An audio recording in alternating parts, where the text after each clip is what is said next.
If you're looking for your first job in Sweden, it's easy to build a list in your head of all the reasons why it's not working. My Swedish isn't good enough. I don't have Swedish work experience. I don't know anyone here. I'm not even living in Sweden yet. I need a work permit. And you know what?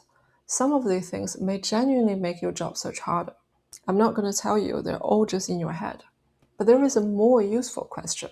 Which of these things can you actually do something about?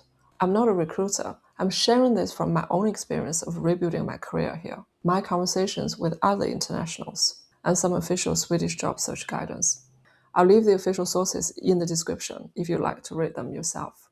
Because sometimes what's holding us back isn't only the problem itself, it's the conclusion we've already made about it.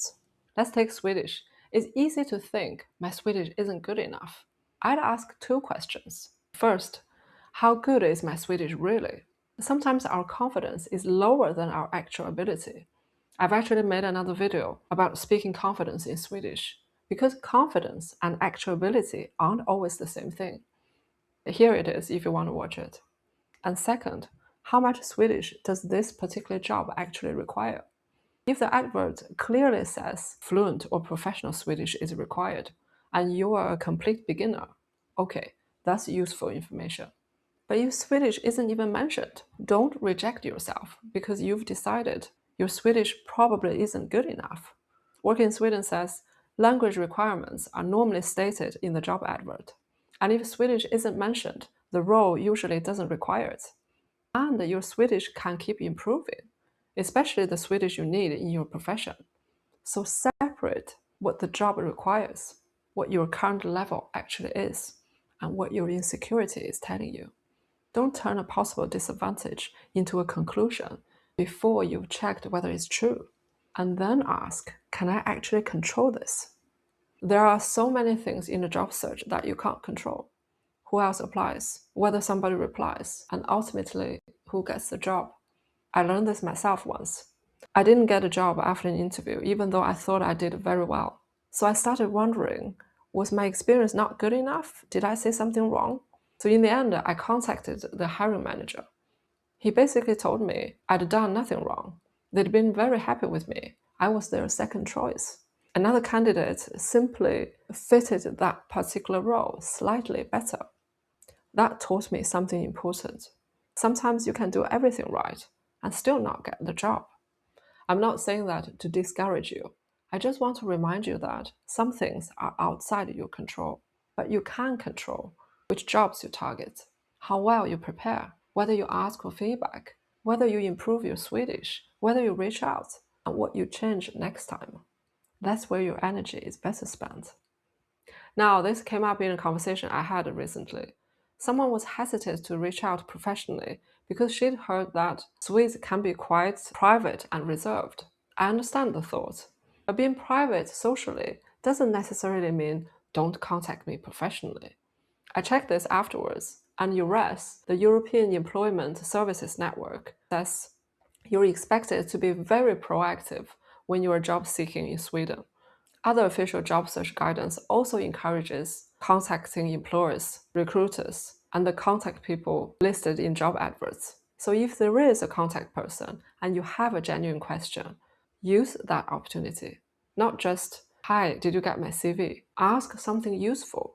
Show that you've thought about the role and done some research on the company. Being proactive professionally isn't the same as invading someone's personal space. You find a job ad. There are 8 things on the requirement list. You meet 6. And your brain goes, no, I'm not qualified. But job ads often contain both must-haves and nice-to-haves. Working in Sweden says that if you meet the main requirements, it's usually worth applying, even if you don't meet every single requirement. So instead of asking, do I tick every box? Ask, am I missing something essential? Maybe you won't be the one they choose, but maybe you're the strongest match among the applications they've received. You don't know that. That's exactly the point. If you don't apply because you've already decided what they're going to think, you've made the decision for them.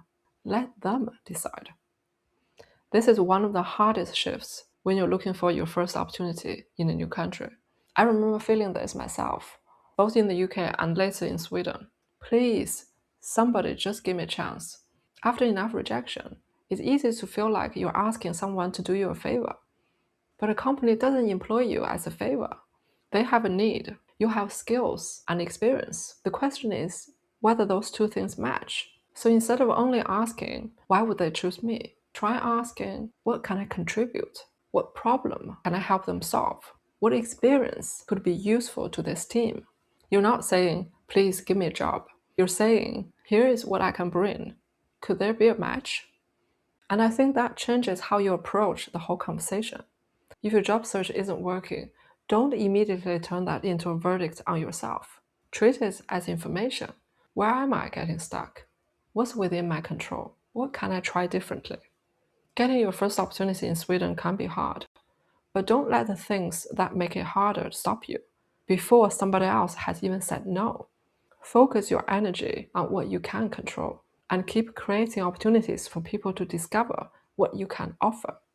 And if you're trying to build your career in Sweden and you're feeling stuck, maybe you've got Swedish applications, networking, location, work permits, everything going around in your head. I offer a free one-to-one clarity call.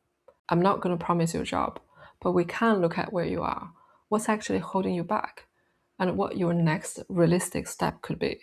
I'll leave the link in the description below. I'd also love to know what is the biggest thing making you feel stuck in your job search right now. Let me know in the comments. Thanks for being here.